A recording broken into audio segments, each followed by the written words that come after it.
March 14th, 2026. 6:42 a.m. local time. The northern approach to the Taiwan Strait.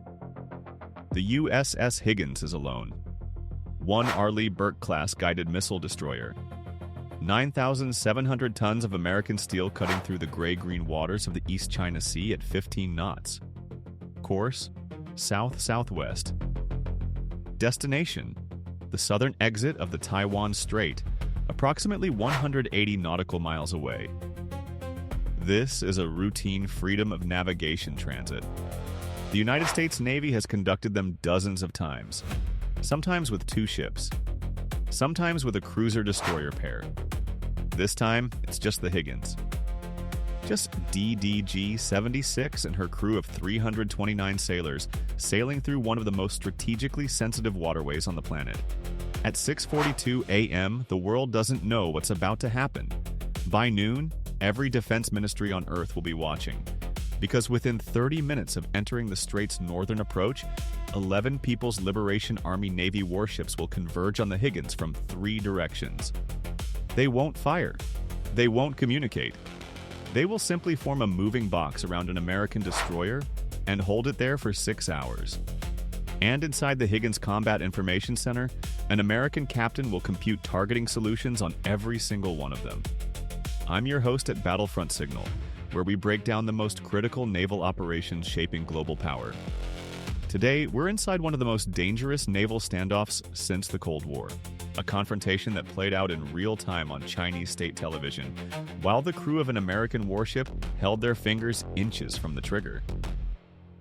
This is the story of the Taiwan Strait Box. To understand what happened on March 14th, you need to understand what the Higgins was doing there in the first place. The Taiwan Strait is 110 miles wide at its narrowest point. International law, specifically the United Nations Convention on the Law of the Sea, designates it as an international waterway. Any vessel, military or civilian, has the legal right to transit.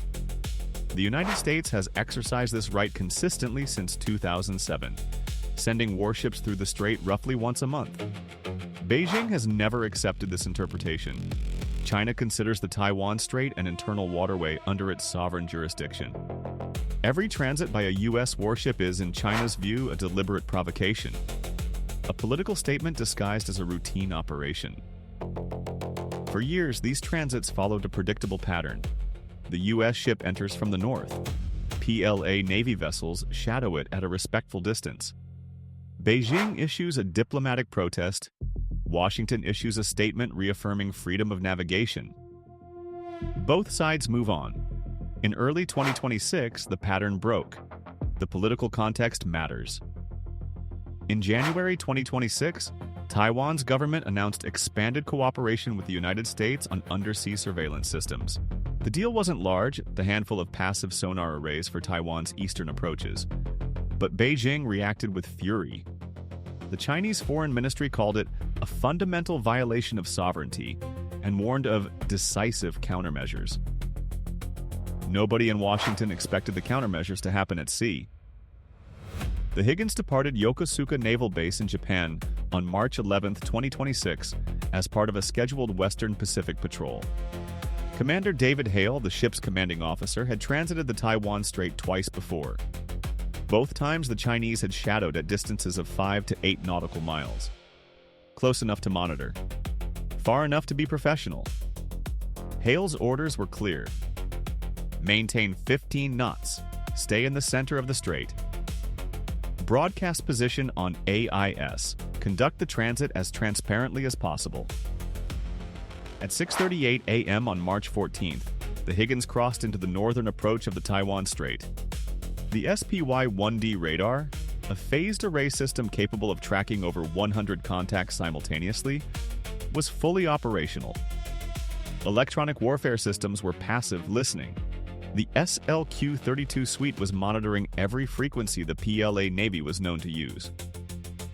For exactly 4 minutes, the strait was quiet.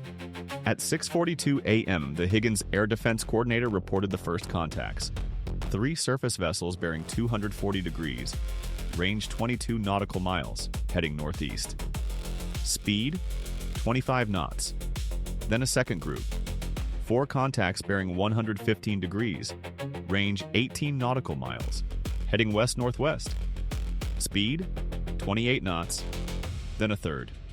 4 more contacts bearing 350 degrees, range 26 nautical miles, heading south-southeast. Speed, 22 knots, 11 vessels. 3 separate groups, converging on a single point. That point was the USS Higgins. The Combat Information Center aboard an Arleigh Burke-class destroyer is the nerve center of the ship. Located deep inside the hull, below the waterline, it's a darkened room bathed in the blue-green glow of dozens of screens. Radar tracks, electronic emissions, satellite feeds, weapons status boards.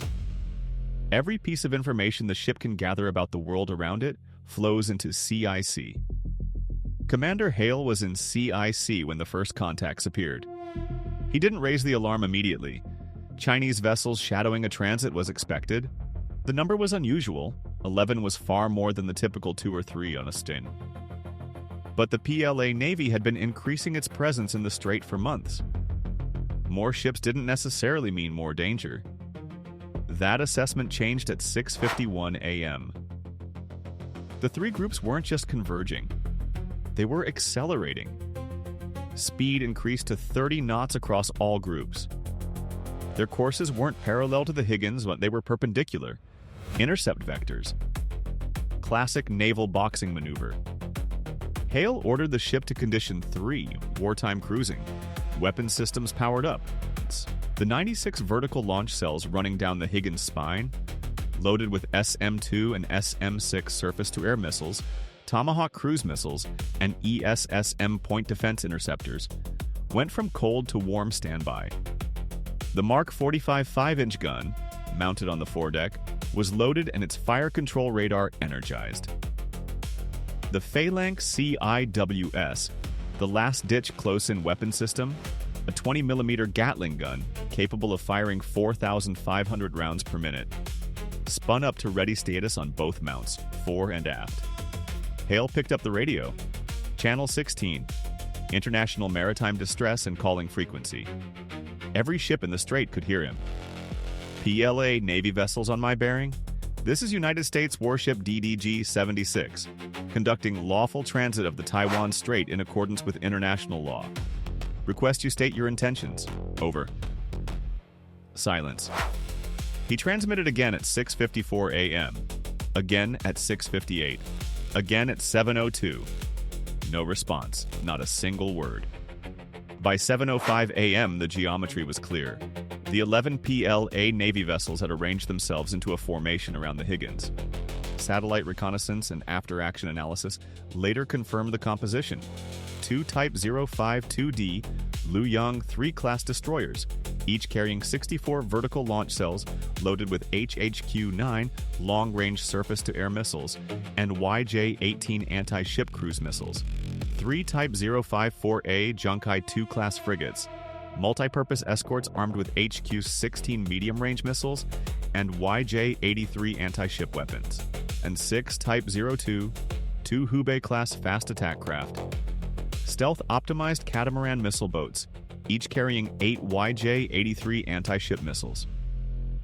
In total, the ships surrounding the Higgins carried more than 200 anti-ship missiles. The formation was precise. 2 destroyers positioned themselves ahead of the Higgins at roughly 800 yards, 1 port, 1 starboard. 3 frigates held station aft, spread in a shallow arc at approximately 600 yards. The 6 Type 022 fast attack craft filled the flanks, 3 to port, 3 to starboard, at distances between 300 and 500 yards. 300 yards, that's 3 football fields. At sea, between warships, it's nothing. A course correction of 2 degrees would close that gap in under a minute. The Higgins was inside a box, a moving box of Chinese warships matching her course and speed with unnerving precision. Commander Hale faced a decision that no amount of training fully prepares you for. His rules of engagement were clear. He could defend his ship if attacked. He could respond with proportional force to hostile acts. But a formation, even an aggressive, dangerously close formation, was not an attack. The Chinese hadn't aimed weapons. They hadn't locked fire control radars. They hadn't fired a shot. They were just there, surrounding him, matching every movement. If you're watching this and finding this breakdown useful, hit that subscribe button. Because what happens next inside the Higgins CIC is a masterclass in controlled pressure under the most dangerous conditions imaginable. At 7:12 a.m., the first PLA helicopter appeared, a Harbin Z-9, a light utility helicopter commonly used for surface surveillance. It began orbiting the Higgins at an altitude of approximately 500 feet and a range of about half a nautical mile. Within 20 minutes, a second helicopter joined. Then a third. This one a larger Z-20, China's Black Hawk analog, equipped with a surface search radar pod. The helicopters orbited in a slow, deliberate pattern. They made no hostile moves. But their cameras were running. Every angle of the Higgins was being captured. At 7:34 a.m., Chinese state media, CCTV's military channel, broke into regular programming with live footage. The feed came from a drone, hovering high above the formation. It showed the Higgins from directly above, perfectly centered within the ring of Chinese warships. The Chiron read, "PLA Navy escorts American warship under supervision through Chinese territorial waters." The footage went viral within minutes. Global defense analysts, naval officers, intelligence agencies, everyone with a screen was watching a single American destroyer surrounded by 11 Chinese warships in real time. The message from Beijing was unmistakable. "This is our water. We decide who transits, and we will make sure the world sees it." Inside CIC, Hale's team was working the problem with the cold precision the U.S. Navy drills into its officers from day one. The tactical action officer had already computed engagement solutions for every Chinese vessel in the formation. The SPY-1D radar was tracking all 11 surface contacts, plus the 3 helicopters simultaneously. Fire control data was being fed directly to the weapon systems. If Hale gave the order, the Higgins could launch on any target within seconds. The weapons control officer reported that SM-2 Block 3C missiles were assigned to the 2 Type 052D destroyers, the most dangerous threats in the formation due to their YJ-18 anti-ship missiles. The ESSM point defense missiles were cued against the Type 022 fast attack craft. The Mark 45 5-inch gun was trained on the nearest frigate, 580 yards off the port quarter. Everything was ready. Nothing was fired. That was the point. Hale's chief concern wasn't a deliberate attack. PLA Navy commanders don't open fire without authorization from the Central Military Commission. The chain of command in the Chinese military is rigid and hierarchical. No captain in that formation was going to start a war on his own initiative. The danger was an accident. At 300 yards, the margin for error is almost zero. A steering casualty on one of the Type 022 boats, a rudder malfunction, a helmsman's overcorrection, could put it directly in the Higgins' path. A collision at combined speeds could sink the smaller vessel, and a sinking PLA Navy ship, struck by an American destroyer in the Taiwan Strait on live television, that could start a war that nobody ordered and nobody wanted. Hale ordered his helmsman to hold course and speed with absolute precision, 15 knots. Bearing 210. No deviations, no course corrections, no speed changes. If the Chinese wanted to maintain this formation, they would have to do all the maneuvering. The Higgins would be the one fixed point in this constellation, and every adjustment would be on them. It was a calculated move. If a collision happened, the navigation logs and the radar recordings would show clearly that the Higgins had maintained a steady course throughout. Any contact would be entirely the result of Chinese maneuvering. The hours crept by. 8 a.m., the formation held.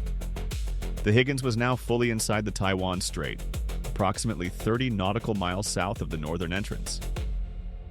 The Chinese vessels maintained their positions with impressive discipline. Station keeping at these distances required constant corrections. Throttle adjustments, rudder inputs, radar checks. The PLA Navy crews were clearly well trained. This wasn't improvised, this had been rehearsed. 8:47 a.m. One of the Type 022 fast attack craft on the starboard side closed from 400 yards to approximately 280 yards. The CIC team watched the radar track tighten. Hale's hand moved toward the 1MC, the ship's general announcement system. One press, one word. General quarters. And every sailor on the Higgins would sprint to battle stations. Watertight doors would seal. Weapons would go from ready to free. The Type 022 held at 280 yards for 11 minutes. Then it eased back to 350. Hale's hand came down, the tension didn't. At 9:15 a.m., Commander Hale placed a secure satellite call to Commander 7th Fleet in Yokosuka. The conversation lasted 14 minutes. Declassified summaries later revealed that Hale requested guidance on 3 scenarios: continued formation holding by the PLA Navy, a deliberate close approach or rammings attempt, and engagement by any Chinese vessel. The guidance came back clear: maintain course, maintain speed, complete the transit, do not escalate, defend the ship if attacked. Document everything. The 7th Fleet was already responding. Satellite imagery confirmed that the aircraft carrier USS Ronald Reagan, operating approximately 400 nautical miles east of Taiwan, had turned west and increased speed. 2 additional Arleigh Burke-class destroyers, the USS Muston and the USS Barry, were detached from the Reagan's escort group and ordered to proceed toward the southern exit of the Taiwan Strait at maximum speed. P-8A Poseidon Maritime Patrol aircraft launched from Kadena Air Base in Okinawa. Within 90 minutes, 2 Poseidons were orbiting over the strait at 25,000 feet, their surface search radars mapping every vessel in the waterway, their electronic surveillance systems recording every Chinese radar emission, every radio transmission, every data link pulse. The United States was building a picture, a complete, comprehensive, unimpeachable picture of everything China was doing. Back on the Higgins, the crew settled into what one officer later described as the longest watch of their lives. The ship's electronic warfare officer was recording everything.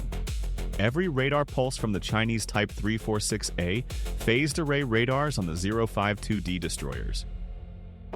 Every navigation radar sweep from the frigates. Every helicopter data link.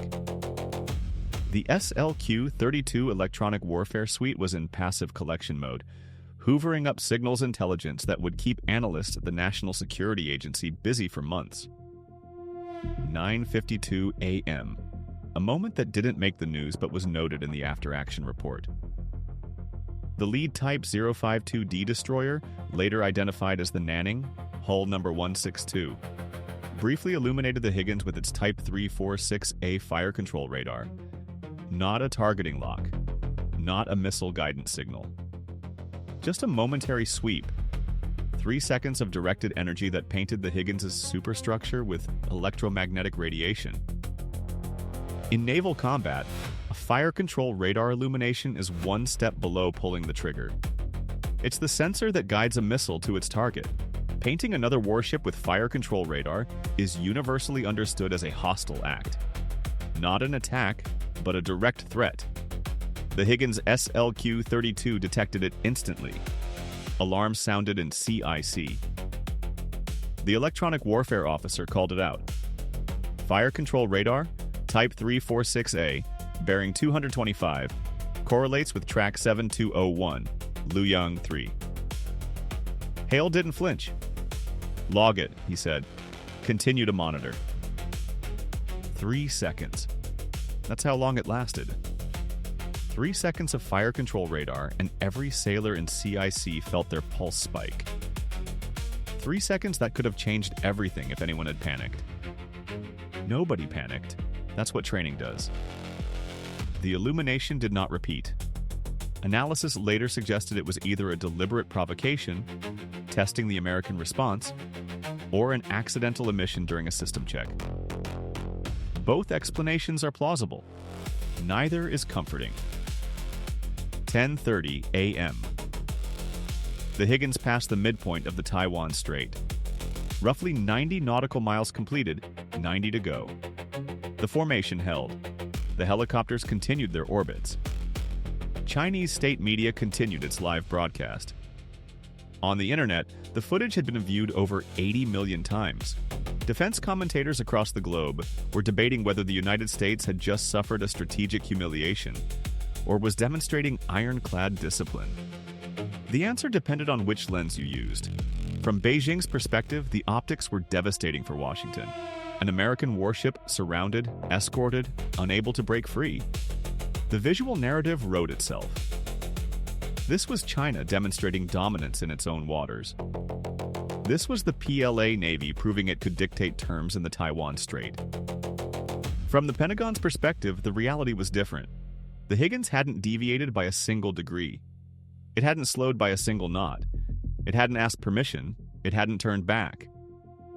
An American destroyer was transiting the Taiwan Strait exactly as planned, and 11 Chinese warships were spending fuel, manpower, and operational hours accomplishing exactly nothing. The transit was happening. China just happened to have a front row seat. 11:15 a.m., 4 hours and 33 minutes into the confrontation. The first change. The 6 Type 022 fast attack craft began to widen their positions. The gap between the Hubei boats and the Higgins expanded from 350 yards to roughly 600 yards over a period of 20 minutes. The craft were running low on fuel. The Type 022 is a fast, agile platform, but endurance is not its strength. Its operational range is approximately 300 nautical miles at cruise speed, and 4 hours of close formation station keeping at 15 knots had consumed a significant portion of that. By 11:40 a.m., 2 of the 6 Type 022s peeled off entirely and turned east, heading toward the Chinese coast. They needed to refuel. The box was thinning, Hale noticed. His CIC team noticed. Nobody said anything over the radio. But inside the Higgins, there was a subtle shift. The math was changing. 9 ships now, then 8. The box was still there, but its walls were getting further away. Noon. The formation had loosened perceptibly. The remaining 4 Type 022 boats were holding at 700 to 800 yards. The frigates had eased back to nearly 1,000 yards. Only the 2 Type 052D destroyers maintained their original stations. 800 yards ahead, 1 port, 1 starboard. The professional core of the formation held. The rest was drifting. 12:15 p.m. One of the P-8A Poseidons made a low pass over the formation at 5,000 feet. Deliberately visible, deliberately slow, its APY-10 radar was active, sweeping the surface, cataloging every vessel. The message was subtle but unmistakable. We see you. We see all of you. And we're recording everything. The PLA helicopters briefly broke their orbit patterns when the Poseidon appeared, then resumed. 12:30 p.m. The Higgins was approaching the southern third of the strait. The water was widening. The nearest Chinese coastline was pulling further away. And Commander Hale received a secure communication from the USS Muston, now 60 nautical miles south of the strait's exit, heading north at 28 knots. The Barry was 15 miles behind the Muston. Help was coming. Not that Hale needed rescuing, but the presence of additional American warships at the southern exit would send its own message. 12:47 p.m. The moment the crew of the Higgins had been waiting for, even if none of them would have admitted it. The Nanning, the lead Type 052D destroyer, began a slow turn to starboard. Its course shifted from matching the Higgins heading to a diverging track, northeast toward the Chinese coast. The second 052D followed. The frigates began their own turns. The remaining Type 022s, already at extended range, simply continued east. The box was opening. Over the span of approximately 25 minutes, the PLA Navy formation around the USS Higgins dissolved. Ships peeled away one by one, turning toward the Chinese mainland, reducing speed, breaking the precise geometry that had held for nearly 6 hours. At 1:14 p.m. local time, the last PLA Navy vessel, a Type 054, a frigate trailing at 1,200 yards, turned east and departed. The Higgins was alone again. Commander Hale did not increase speed. He did not change course. He did not make any radio transmission acknowledging that the Chinese formation had departed. He simply continued south at 15 knots, bearing 210, as if nothing had happened. At 2:38 p.m., the USS Higgins cleared the southern exit of the Taiwan Strait and entered the South China Sea. At the same time, the USS Muston and USS Barry took up escort positions, one ahead, one astern, and the 3 American warships proceeded south toward the Philippine Sea. The transit was complete. 6 hours, surrounded by 11 warships, and the Higgins hadn't deviated by a single degree. The aftermath unfolded in stages. The Pentagon issued a statement within hours. The transit of the USS Higgins through the Taiwan Strait was conducted in accordance with international law. The unsafe and unprofessional conduct of PLA Navy vessels during this transit is being reviewed at the highest levels. The United States will continue to fly, sail, and operate wherever international law allows. Beijing's response was triumphant in tone.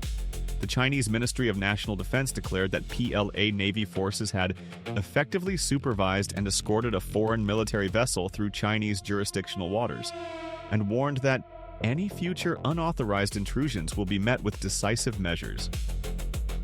Chinese state media replayed the drone footage for days, framing it as proof of PLA naval superiority. But behind the propaganda, the operational reality told a different story. Sources familiar with the Pentagon's after-action assessment described a comprehensive intelligence windfall. For 6 hours, the PLA Navy had operated 11 warships at extremely close range to one of the most sophisticated electronic surveillance platforms in the U.S. fleet.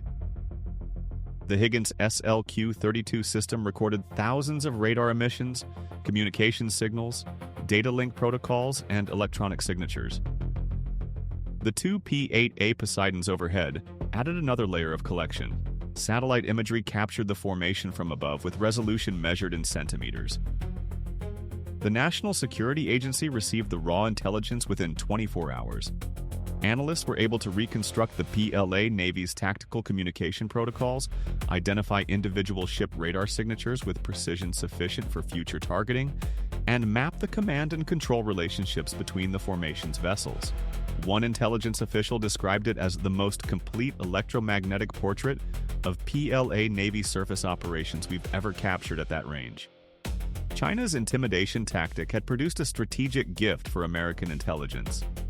The operational assessment also identified critical weaknesses in the PLA Navy's approach. The Type 022 fast attack craft, the most numerous vessels in the formation, proved unable to sustain extended operations. Their limited fuel capacity forced withdrawal after 4 hours, eroding the formation's integrity. The formation's reliance on tight station keeping at close range was assessed as extremely vulnerable to disruption. A single American electronic warfare action, such as a targeted radar jam, could have created confusion with unpredictable consequences at those distances. Most significantly, the formation had no submarine component. The Higgins' towed array sonar detected no subsurface contacts throughout the transit. A formation designed to intimidate an American warship had left its most powerful dimension, undersea warfare, entirely unused. If you found this analysis valuable, drop a comment with the word transit. If you think the Higgins captain made the right call holding course and speed. The diplomatic consequences rippled outward for weeks. Japan's Ministry of Defense called an emergency session of the National Security Council. Taiwan's Ministry of National Defense issued a statement reaffirming the Taiwan Strait's status as an international waterway. Australia, the United Kingdom, and France each issued independent statements supporting freedom of navigation, with France announcing it would conduct its own Taiwan Strait transit within 30 days. Within 2 weeks of the Higgins incident, 3 additional naval transits occurred. The Royal Navy sent the frigate HMS Kent. The French Navy dispatched the surveillance ship Dupuy de Lome. And the United States sent 2 warships, the destroyer USS Rafael Peralta and the cruiser USS Bunker Hill, through the strait together. China protested each one. None were surrounded. The box formation was a one-time spectacle. It had achieved its propaganda objective. but it had also demonstrated to every Navy watching that the PLA Navy could be provoked into tactical displays that bled fuel, exposed signals intelligence, and revealed operational limitations, all while failing to change a single American ship's course by a single degree. Commander Hale received the Navy and Marine Corps Commendation Medal for his conduct during the transit.